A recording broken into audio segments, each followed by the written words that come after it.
That's the one thing about being late for your tea.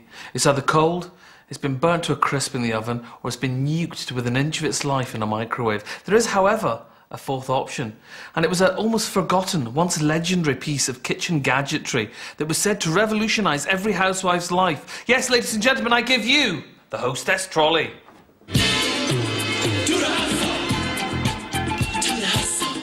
The Hostess Trolley is a reminder of a bygone era when men went out on the razzle and their wives stayed at home, the mistress of all they surveyed. But women had aspirations too. The 60s and 70s saw the spread of the dinner party, and the Hostess Trolley came into its own. Marguerite Patton is the original celebrity chef. She's a big fan. So Marguerite, what was entertaining like before the Hostess Trolley? The first course was generally easy. It was something that you could get done on the table. And then the cook would disappear. And I've been at dinner parties where you think, should I go and offer to help or do something? Because such a long gap was where everything was dished up. How did that change since the Hostess Trolley was invented? Changed enormously. You would have your starters on the table probably, and you wouldn't have to go back into the kitchen because you know you dished up the vegetables, you dished up the meat, gravy wasn't going to get too stiff. Nothing could go wrong because it was there, kept, and I think this is important to stress, kept at the right temperature because you didn't want them to taste overcooked. So you had to learn to dish them up when they weren't quite ready. And then that little bit of keeping warm would make such a difference. For example, with a risotto, one might undercook it slightly. That's a very profound remark. I think you're hiding a cookery gift. Well, thank you very much. Marguerite Patton says I was a good cook. Careful, Jamie Oliver, I'm coming for your job. So, the Hostess Trolley, a boon for entertaining. But if it's that good, how come you can't get hold of one now, eh? Well, you still can.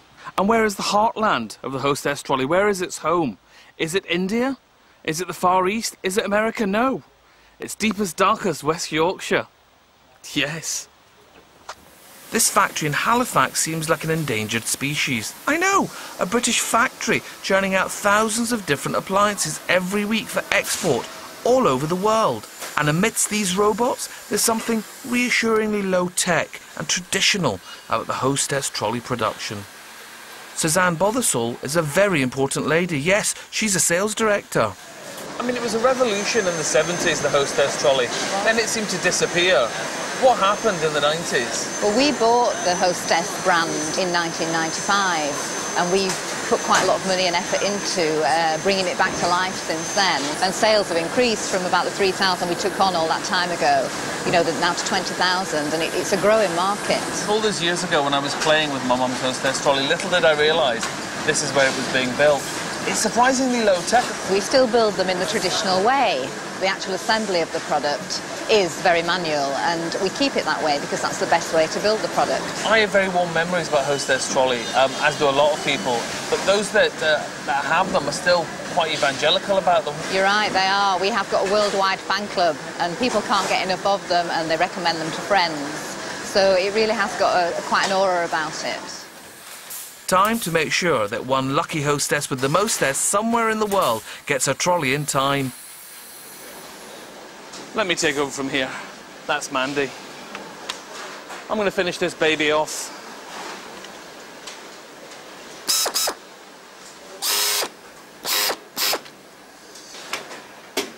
Take her away! Another family will have a hot meal thanks to the One Show. And he's here today. Hardeep Singh Kohli, come on in. I love the war. Wow. All right, that's enough. Sit yourself down now. Wow. Hello, you like my nice hot food? I love it. I bring it to you hot food, lady. Thank you. I'm from Scotland, you may not recognise the accent. I love it. Oh dear, Hardy, these look like exactly as I remember them even, so they haven't changed very much, have they? Well, they really haven't, and I think in many ways that's because if it ain't broke, don't fix it. Fair enough. This fulfilled fulfills today the same task it fulfilled back in the 70s, because my mum had one of these. My grandma did, yeah. I mean, and it was such a status symbol, you know, and actually, you can have a laugh about it, but as Marguerite said, it's very much tied into the emancipation of women and the fact that women didn't want to be stuck in kitchens anymore and they were working. Why do you struggle to take that seriously? It's just because you're talking with your big yellow gloves on. I can't take it quite seriously, sorry. SpongeBob hands. The great advantage of this is you can't see what I'm doing.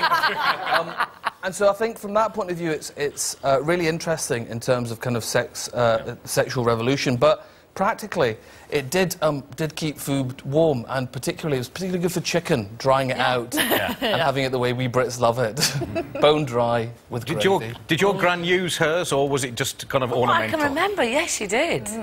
Yeah. Special occasions. Whose is this? This actually belongs to a small family in Exeter who used to sleep in their car overnight. I was going to say, can I have it? They took it with them. Unfortunately, they didn't take electricity. Listen, you can have it, Mel. I don't know whether you'll get it onto your transatlantic flight, but I'm sure we can do you a very competitive Keep deal. your vaps lovely and warm.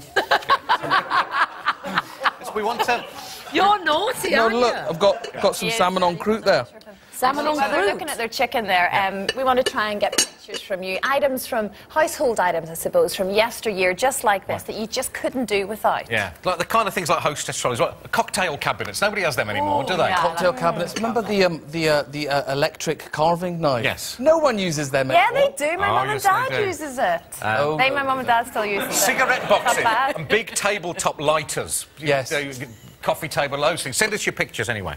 Yeah. What else? We've got photos of something else. We've got photos of snowman, haven't we? Have We do, yes. Thank you so much for all your pictures this week. This is a brilliant one. Snow Godzilla is what we're calling it.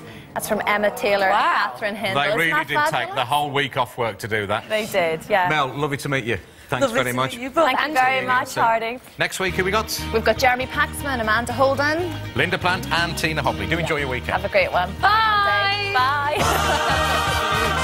Oh, bye.